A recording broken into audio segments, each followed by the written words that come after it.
In your age, episode 3, we're back. And this episode is brought to you by Dr. A.C. Lawrence, a registered psychiatrist.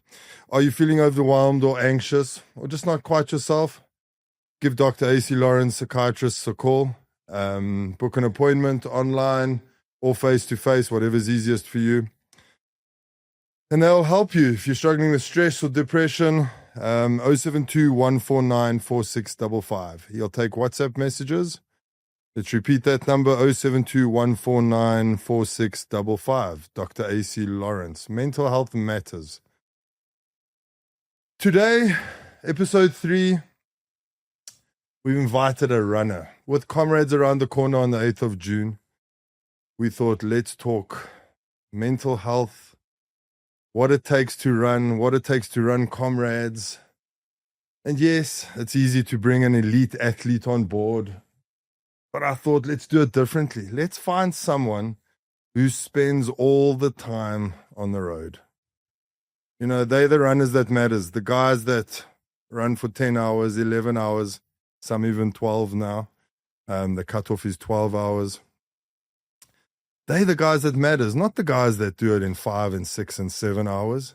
I mean, they go home and lie on the couch and watch the end of Comrades. And I found a friend of mine. We've done a lot of runs together.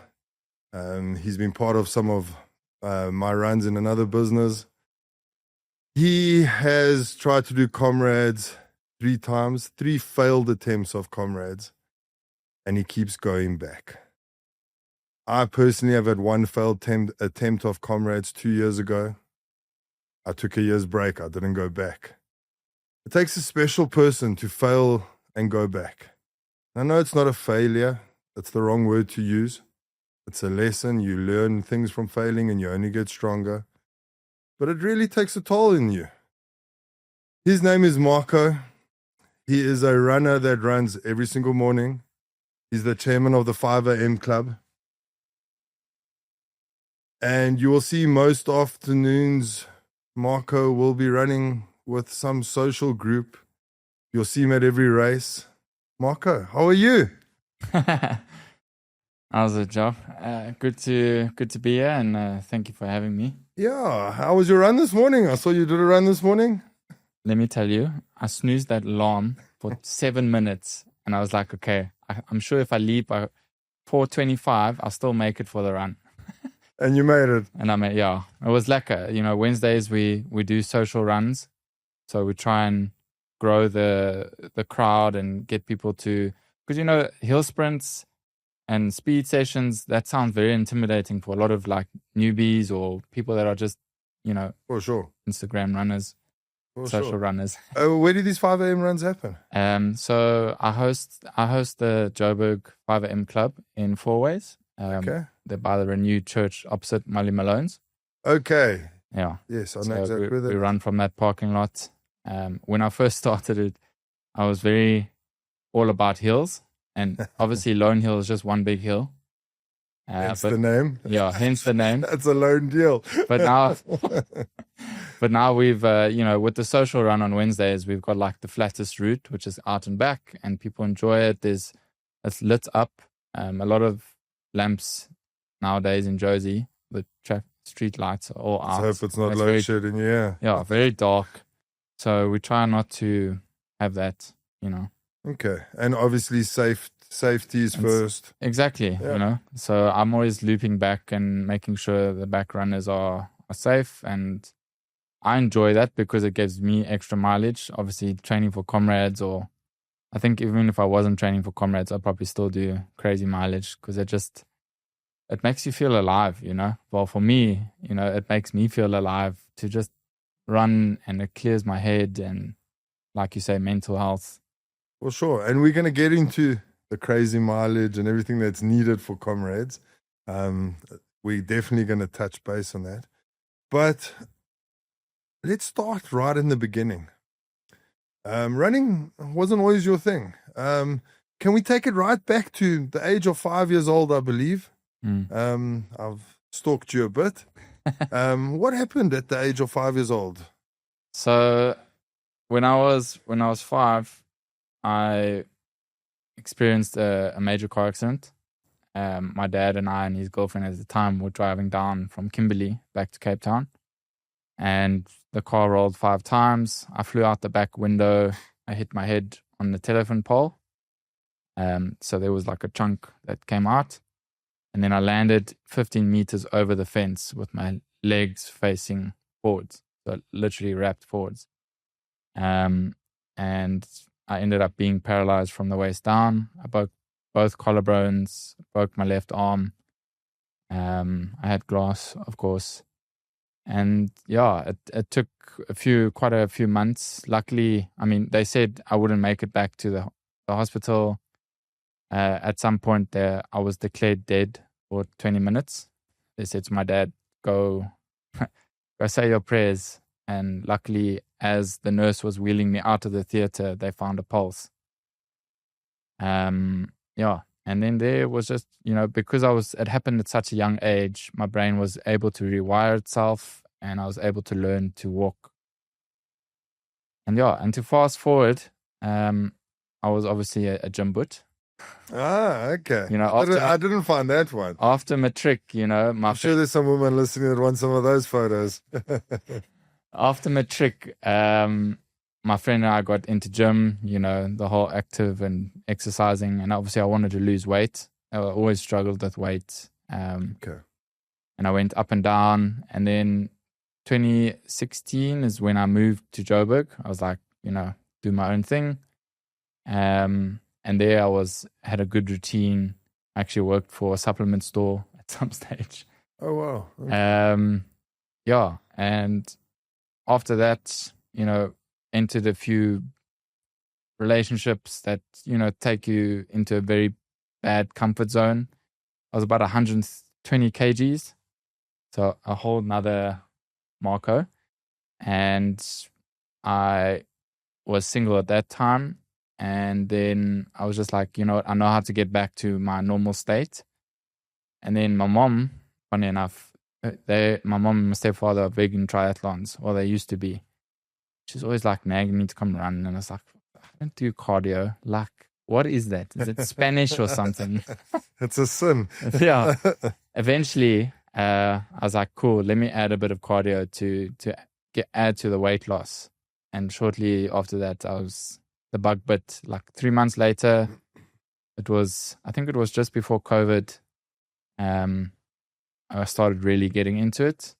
And then I found a crew and the bug bit, and was just running 21s and did my first 21K since 2011. So yeah. And now 5 years later, I don't think there's anything else I'd spend more time on than running. No, and you spend a lot of time on running. It's amazing how many people got into the sport of running during COVID and after COVID, like once the lockdown regulations opened. Yeah. How many people actually, I've noticed how busier around the races got, etc. And even people just doing the 5Ks and the 10Ks. Yeah. It's amazing. Like COVID is associated with so many negative things, but it got people active. Yeah. People didn't like sitting on their couch. I mean, the bug bit with you during COVID. And that happened to a lot of people. That was quite an amazing thing. How long have you been running for now? Yeah. So I think it's 2019 I started. So just around 5 years. Okay. And your first Comrades was 2019? 2022. 2022. Yeah. Obviously, there was the break from COVID. Correct, yeah. Okay. Before we go down the Comrades line, so you started off like anyone, doing a park run or doing a little 5K, etc. Give us that little journey. How does someone start off running? Like, I've got a very good foundation when I started off. I mean, I ran 3Ks 3 times a week for about 2-3 months. Okay. That's the only distance I did. And then I started upping to 5Ks and I got upping the mileage. You slowly up the mileage. I don't tell any of my, people that I give advice to do that, because I like to push people, because I can see potential and I like to bring that out. So I think maybe if I had someone pushing me the way I push people in some ways, I probably would have increased that mileage a lot sooner. But I think all in all, it was pretty good to, stick to 3Ks. Like any movement helps and any movement matters. So whether it's 1K, 3K, 5Ks, and the consistency is key. So I actually think you sticking to those 3Ks for like 3 months and then pushing it up slowly has actually benefited you, because I see how much you run. And I always ask the question, and now I understand why. Marco's never injured. I mean, you're a road runner, the pressure that it puts on your body, the stamping of the road, it puts pressure on your body. And you never injured. Well, you don't show your injuries, you don't talk about them, but you're always running. And I think it's the slowly building of the mileage. And I think it's great the way you've done that. Yeah, they say, increase your mileage, like phase it in, basically. But I think the most important thing was obviously the type of shoes that I run in. Get your gait and your strides analyzed. I normally use a guy in London. But yeah, I think I actually ran in Nike. My first pair of shoe was a pair of Nikes. I just went to Sportsman's, bought a pair, did about 800 Ks in them, and then I had something called plantar fasciitis because they weren't the right shoe. So then I went to Asics and I ran in stability shoes. So the one was neutral. I started neutral, went to stability, and for the last 4 years I ran in one shoe only. No injuries, no nothing, no blisters. Well, okay, blisters because long distance and your feet swell, so you tend to. It happens. But now I've kind of outgrown them and I've gone back to neutral. So there's a shoe rotation that helps builds different muscles, strengthen different muscles, and that's how I've been able to stay pretty much injury free. Nothing that's gotten me out of the running for a long period of time. Okay. So injury free, running every single day, putting in the hard work, putting in the grind. You enter your first Comrades. What happened there? Yeah. Tell me the journey of that day. And I remember most of them were on the 9th of June. It's my daughter's Arisa's birthday, so I normally miss it because of Comrades, or she's on the road supporting me. Yeah. Around about in June, early June is Comrades, and you enter your first one as a novice. You're so excited. You go to the expo, I'm sure. Yeah. And the race starts. You at that start line. Well, just to remind you, that one was actually on the 28th of August. Oh, yes, they moved it back. They moved it because of COVID. Yeah. Yes, I remember. That was my back-to-back, actually, to be honest with you. Had to train through winter. Do you know how cold that is? It was, waking up at 4 a.m. is the worst. That's like 2 degrees, runs. Oh, no, horrible. But thanks for that reminder. It's a pleasure. Yeah, listen, that was tough. I mean, I just qualified that year. Also ran my first ultra at Oceans that year. So that was an experience. And then Comrades, listen, I was probably a bit overconfident at that time. I needed to be humbled. And arrogance plays a role. No, listen, you if anything's going to humble you, Comrades is going to humble you. Exactly. You think that you put so much training in, but you still need to do the victory lap, which is the race, and for all these ultras, I'm always like, the first 20Ks, I'm like, what the hell am I doing? Like, why am I doing this? And also, like, it's hard to find the groove sometime and you find your rhythm. But yeah, that being my first one, it was tough. I remember getting to 83Ks with about 40 minutes to go.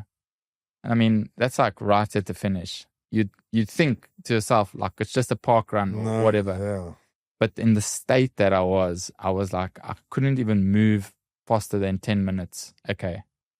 And the weather was terrible. It was cold. And I mean, I had shivers throughout that run just because your body gets fatigued. I think just, with a race, you can have perfect training, but your race day has so many aspects to it. All the conditions need to play a role. Your nutrition, your whatever you're wearing, your socks. You must just stop me if I'm talking too much. No, please carry on. The more you talk, the less I have to talk. So yeah, like your nutrition, your training goes into it. The race day conditions, whether it's hot, cold, windy, where there's resistance, humidity, all that kind of plays a role. Obviously, training in Joburg, it's very dry. It's hot, but it's dry. When you go down to Pietermaritzburg and Durban, it's hot and humid. So all those play a role. And, they always say never try anything new on race day. And you didn't listen. My normal socks that I run in were dirty. And I was like, I can't run in dirty socks. Come on, Marco. So I wore my compression socks. And look, it's part of the reason why I bailed. And I just threw the towel in. It's a hard decision to make because you've put in 6 months of training and you've now in a whole different location. You've like flown down or driven down, and people are watching you. But at the end of the day, it's your decision. You know that you got to realize that you pay school fees when it comes to running. So you're always learning. You're always finding new things out about your limitations and where you can push and can't push. And I think, I probably walked for about 1 kilometer or 2 before I made that decision. And I remember exactly where it was. It was on the M3, before you go into the stadium or turn off. And, even those undulating little M3 climbs, it was hard, eh? No, at 80 Ks, any little uphill is going to be hard. It was tough, flipping hell. I think, looking back now, there's so much that I've changed, and like now I love hills. You got to learn to love. I mean, hills pay the bills, so that's why I make our squad do like hill repeats. Consistency is sexy in my consistency mantra. Is sexy. I love that. And if you consistently do the speed sessions, the hills, you're increasing your body's VO2 max. You're increasing your economy within your body, your body's ability to efficiently use the oxygen within your body. And that in turn, that's coupled with slow LSD runs or long, slow distance runs. When you're in zone 2, you're just building that base, that aerobic base. Yeah, all those things come together on race day. So to kind of end off the first Comrades, I think I was probably naive. Also, the blisters at some point was at 83 hours. I couldn't take the blisters, and it was painful. Like I think my blisters popped. I could actually feel it. Yeah. And I think maybe just undertrained or not well prepared. But the naivety, kind of, you go in, and I'm the type of person that learns the hard way. So I will hit my head many times before I win. And that's just one of life's ways of learning, I guess. Before we get on the second attempt, why did Marco enter Comrades? So what I've learned in my Comrades journey, including myself and many other people, some who I met on the Comrades start line or during the race or at marathons, people that enter ultras or Comrades has a story, has something. You got to be cooked up here to run those distances. Let's be honest with each other. Yeah, got to be mentally. Something's got to be wrong up here. Yeah, like we got to be fucked somewhere. I think every runner is a bit insane. Yeah, to run even a marathon. I mean, or even 10Ks. Like, yeah, like my friend is always like, "Is a dog chasing you or something?" The police. what is Marco's story? Why are we running like this? Like, there must be a story. And if there's not, there's not. But when I first started running, my mom was like, "You're going to run Comrades." I'm like, "You can go jump in the freaking lake." Like, there is no ways I'm going to run 90 Ks. And then 2 years later, I go and enter my first Comrades.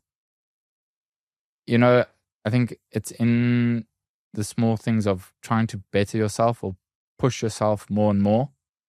And I got addicted to the distance running. I mean, I did my first marathon the same year. I did my first ultra at Oceans the same year. And the year before that, my longest was like 32 Ks. And I cruised that. But also, life has its ebbs and flows and ups and downs and stress and, work and your career and all that. So that also affects your training. It affects your physique and everything. So, I mean, even 4 kgs can make a huge difference to your pace and how efficiently you're running. I remember coming back from Cape Town last year, I think it was, and I spent 6 weeks there because I did a Cape Town cycle tour, and then I stayed down until Oceans.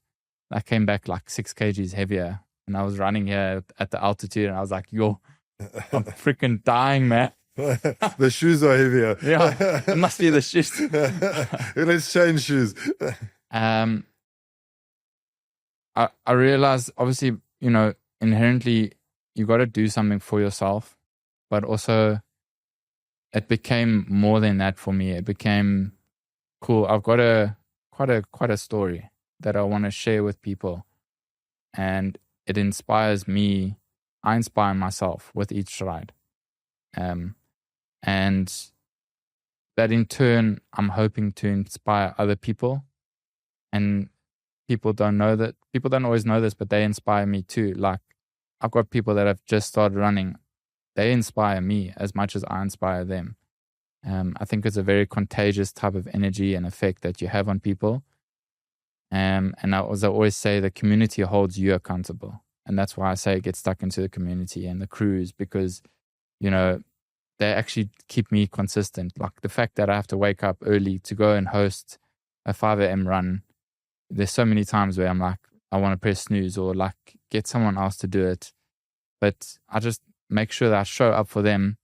And in turn, they're showing up for me, and making sure I show up for myself. So it became a bigger picture of, proving that anything's possible if you put your mind to it. And anyone can do anything. I think it's just about pushing those limits. So, Comrades number 1 is done. Didn't happen. Didn't receive the medal. What now? Like, that must be a mind fuck of note. All that training, everyone watching you, following you on the live app, seeing Marco didn't make it, everyone asking you questions. Mentally, that plays a toll, I'm sure. I remember my cousin he sent a message like as I was entering Durban. He's like, "Come on, Marco, you can smell the ocean now." At that point, I couldn't give a flying rat's ass about the ocean. You can swear on the pod, it's okay. Yeah, I couldn't give a fuck about the ocean. I just wanted to finish. But yes, it does play a hard toll. I think, there's that saying where endurance runners are very tied with or have a traumatic past. I did a lot of hard things as a child, or experienced a lot of hard things. And I think that it gave me quite a thick skin when it comes to making certain hard life choices and dealing with things. And I always I'm a glass half full type of guy. I try and be positive all the time. It's not always possible, and I'm not perfect. But you haven't failed at something until you've quit. I read a lot of self-development books, and I follow a lot of, people like Simon Sinek and Robin Sharma and all those great leaders. And yeah, I don't, until I get that medal, I won't stop. I mean, I'll do 10 DNFs until I get that medal.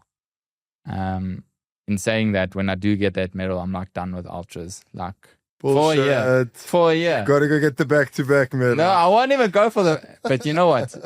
I will probably be like peer pressured into doing it again. But I really like this year, since Cape Town Marathon last year, like my training's been a game changer and I've really become fast and it's addictive, like to run fast. And the thing with Comrades training is it's not fast. It's all about slow endurance runs, those types of things. So next year, the idea is to take off Comrades and just, focus on speed and focus on building the mechanics around running and then go back for the 100th. I mean, I'm still young, even though I'm 30. I remember someone once told me, because I could never understand, how are these old uncles just passing you? And like these guys that are 40, 50 years old, and they're running faster than you. I mean, he's 10 years older than you, Jacques. What's going on? Someone said, Jacques, don't worry. You get faster as you get older. Exactly. I mean, I haven't experienced it yet. I haven't gotten, it doesn't feel like I've gotten faster, but no, apparently you get faster as you get older. I mean, I've got a friend, good friend of mine, and we do Comrades training together.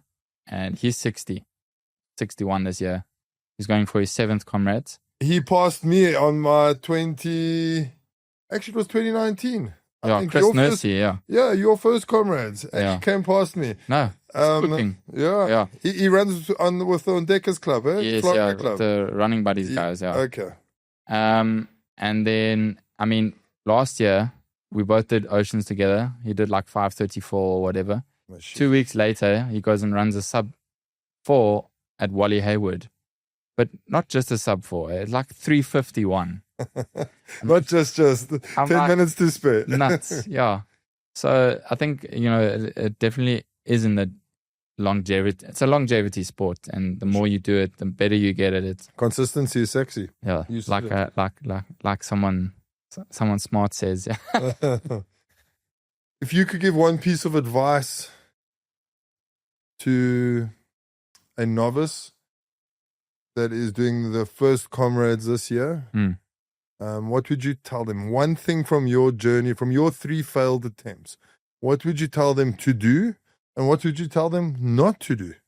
I mean, you must have, in 3 failed attempts, you've worked this out now. Sure. Number one is, always keep moving. No matter what, don't spend hours at aid stations or water stations, because that's where you'll lose your time.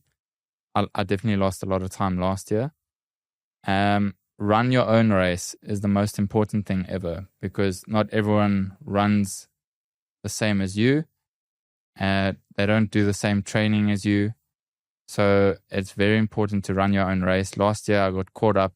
I was running with a bus because one of my friends that I was running with, he was sick for like a month before Comrades, but he still, came out and tried it. And I was like, we can just cruise together the whole way. But like 3Ks in, I looked behind me and he was getting further and further behind. And I was like, oh, fuck, now I'm alone again.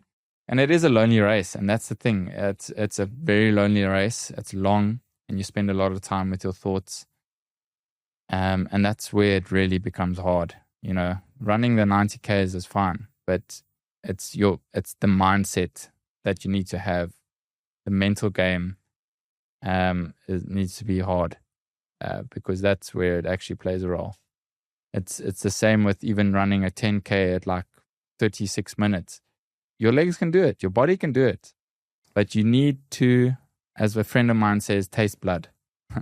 You need to go out there and you need to just hammer down. Your mind gives up before your legs. Exactly. So, prioritize doing the hard things in your training, because that will build mental toughness. Don't always do your long runs with people. I find doing long runs alone, it strengthens that discipline. And run your own race. Don't get caught up with friends or social media or whatever. Cool, say hello to them or whatever, but then just keep at your own plan. Have a game plan. You know, there's another saying of mine that I started with Cape Town training block last year. It's comfortably but violently. Comfortably but violently. Yeah. So the reason why I came up with it was, you know, train comfortably. Train to be comfortable, and then you can choose when you want to choose the violence. That's obviously the speed. For sure. So just be comfortable with what you do. Don't try and overexert yourself, because that's where the fatigue will come in. The more time you spend on Comrades, the faster fatigued you'll become as well. So my friend Chris always says, if he doesn't know he can do it in 10 hours, he won't do Comrades. So what I've also found, now that you say that, which is also very interesting to me, and I don't know if you've heard this before, or is a lot of runners peak too early before Comrades. So they go and they do a sub-4 marathon, and they actually peak too early. So by the time they get to Comrades, they've already peaked and they're now back on a downhill, on a down trajectory. Sure. I hate that methodology, because I don't know. I feel like, look, maybe it is true in some sense. Like, you can peak too early, and then you need to start building up from back to zero. But I like to think that, you know, you're forever building.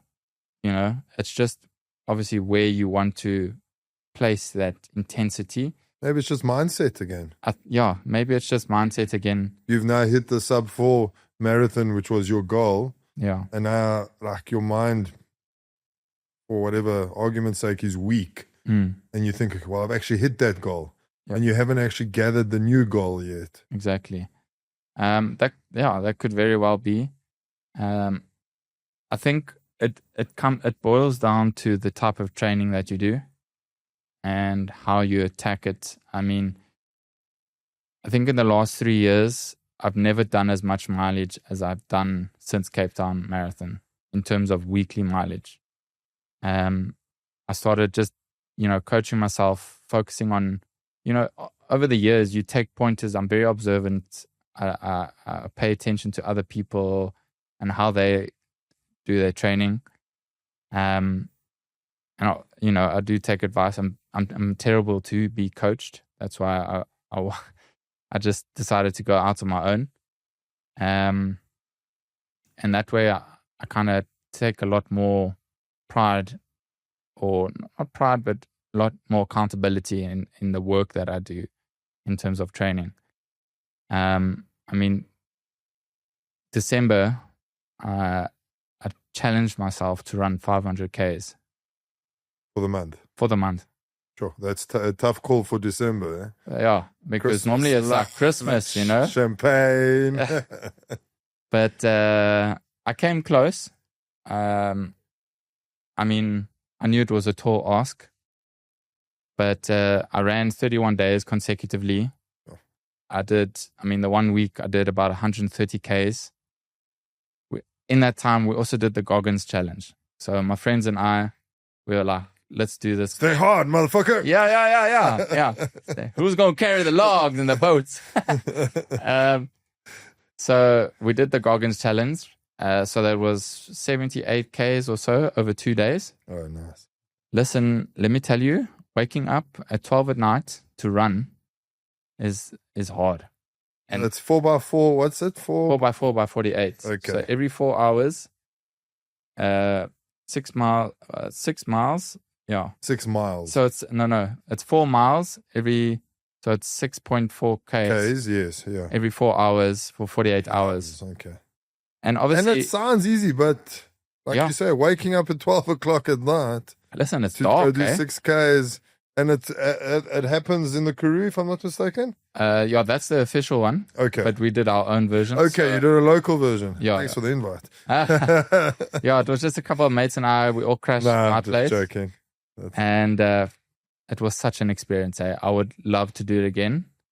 And it's, it just helped me get higher and higher on my mileage, and allowed me to like take a rest day or like a low mileage day. Because I definitely took a toll from that running every day. It's important to take your rest seriously, and recovery is very important. Your sleep is the most underestimated form of recovery ever. Anyway, so we did that. I did that challenge for December, but it also inherently actually started my Comrades build, which I didn't really pay much attention to because I think it's way too early. But I think it all added to where I'm at now. I did Cape Peninsula Marathon, cruised that. Also very comfortable, like 420. I didn't race it at all, and there was wind. I believe the wind at that the wind was bad. Yo. But, don't let it get to you. And it's just was the most beautiful day out. Then I did Bowen Dolphin Coast as well.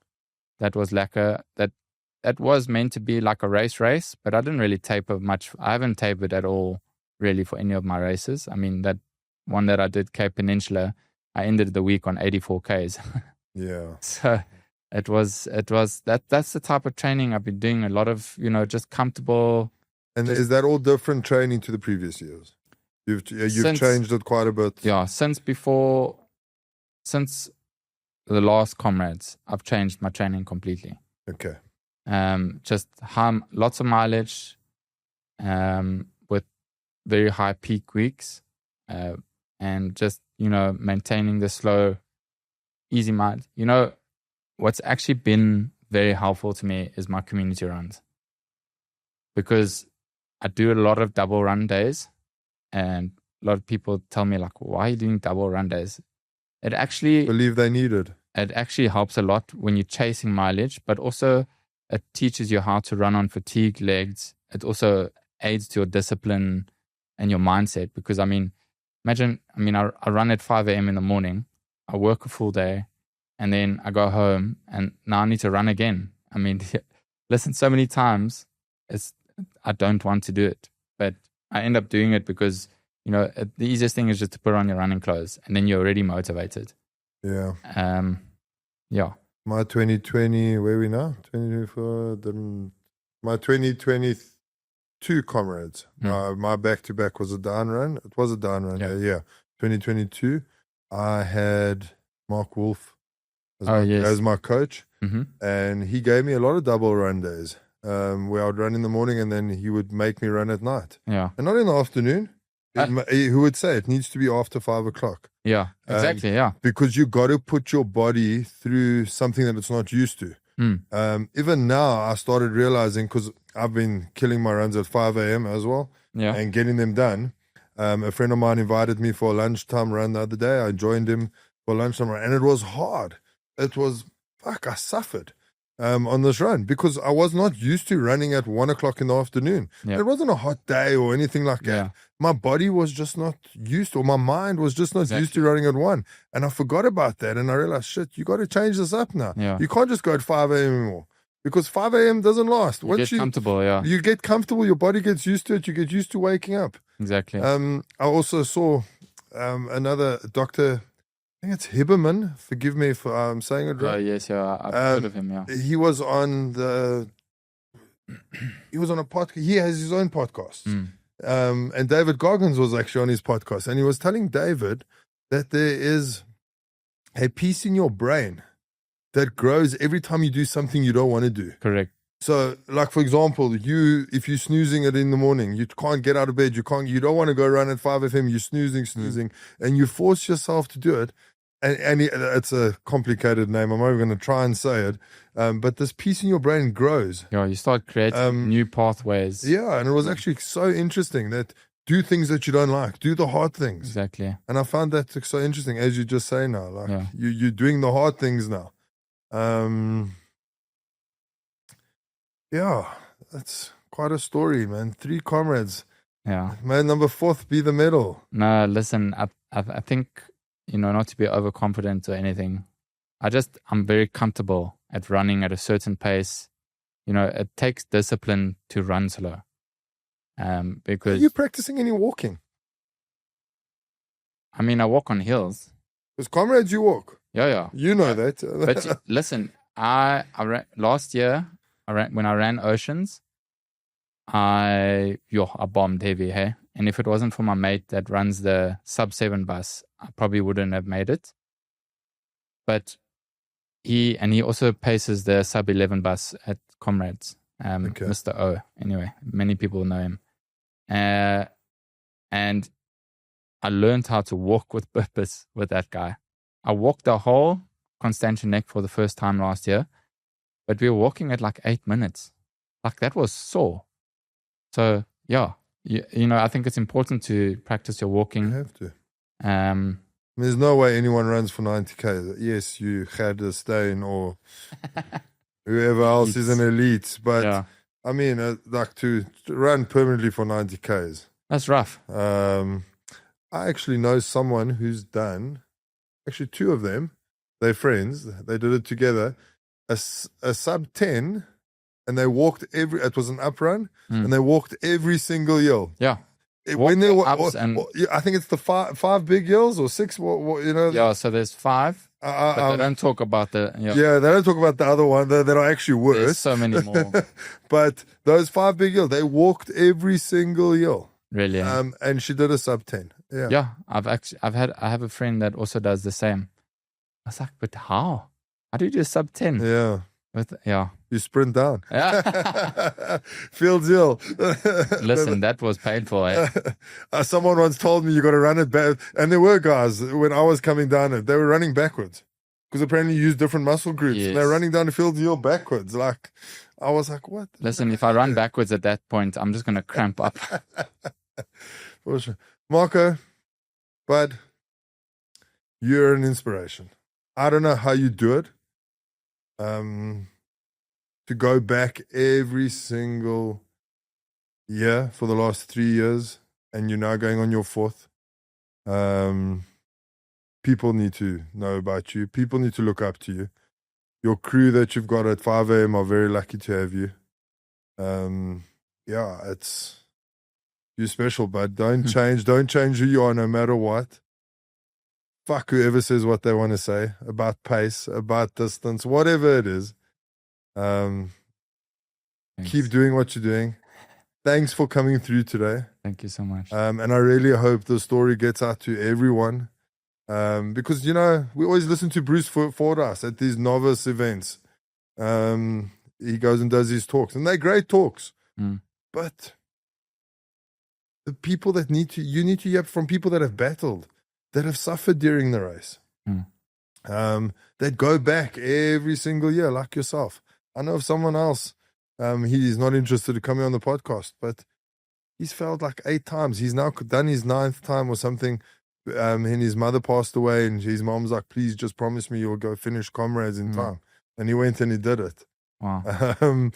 But like, it's tough to go back. Yeah. I talk from experience. It's mentally, it fucks you to go back and go run a Comrades, and you doing it. And please, I want to ask you, in David Goggins' voice, once you got the medal, you go back, motherfucker. Please go back. Go get that back to back. I want my green number. Nice. So for those of you that don't know, green number is 10 Comrades. It doesn't have to be consecutive. No. But yeah, it's 10 Comrades, and then you don't have to qualify for Comrades anymore. Once you got that green number, you get an automatic entry. Really? Yeah. Oh. I didn't know that, and I found that out. Permanent number. No, you get to. So already your number's permanent. Have you noticed? Every year your number's the same. Mine hasn't changed. I think it's if you skip a few years, they might change it. Okay. But yeah, green number, you don't have to do qualification races anymore. You're automatically in. You behind. I see they don't have seedings anymore. It's waves now, wave 1 and wave 2. Yeah, I don't know how I feel about that, but Yeah, so I think they're a bit confused in how they're going to do those seedings. So basically, if you've run a sub-4 marathon, you're in wave 1. Yeah, but where? So if I arrive early at the race, I can stand in front with Gerda Steyn. No. So then how are we doing this? Yeah, I don't know. No, I'm just wondering, well, where does wave 1 put me? It'll be interesting to see how it plays out. Because I believe wave 1 is a gunshot and wave 2 is another gunshot. So, really? So you've got, it's not like you're starting on the first gun. Your time doesn't start. Yeah, if you're in wave 2. Gap, yeah. But you start at 0 when you go off on wave 2. It's not like if you were seeded F and the gun went off, it takes you 10 minutes to cross the line. Your time's already started. It'll be similar to like a ocean start. Or a London Marathon type of vibe. Let's see. Maybe it works for them. I really hope it does. But I've got no doubt this podcast is going to bring you luck. And we're going to have you back with that medal around your neck. And you're going to chat about your experience and you're going to chat about the medal. Go out and fuck up Peter Maritzburg to Durban's roads. Thanks so much. And go kill it, bud. All the best. Awesome. Thank you so much. That's it.